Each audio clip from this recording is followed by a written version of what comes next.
大家好啊！今日係4月24號，好多人講生李落果期冇去荔枝園，怕落果嚴重，心理承受唔到。我呢就日日嚟果園噶啦，生李落果其實每年都有嘅。我哋做好工作，盡量減少落果就可以啦。放落果要有健壯嘅樹體，一步一步合理咁去管理，盡量冇用激素去補果啊！記得啊，盡量冇用激素補果。我呢啲補果用咗2次梨花使者，補果之後用咗3次壯果囊，雖然亦都有落果，俾大家睇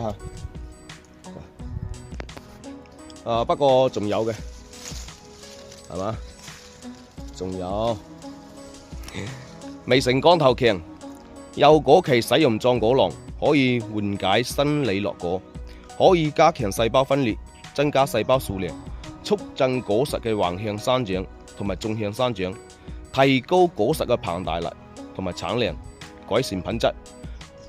荔枝紅頭之後，我哋再噴2次孟姜紅，你嘅荔枝就會又紅又甜，又會比隔籬老王嘅早上市。壯果囊一包兌水係1000斤嘅，30斤水放15克或者17毫升。隔700天防蟲嘅時候，我哋加壯果囊一齊去噴，直接噴到紅頭。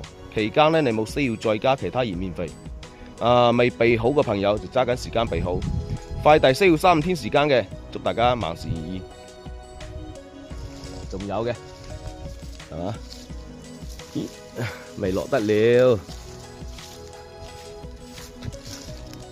未成光頭強啊！加油！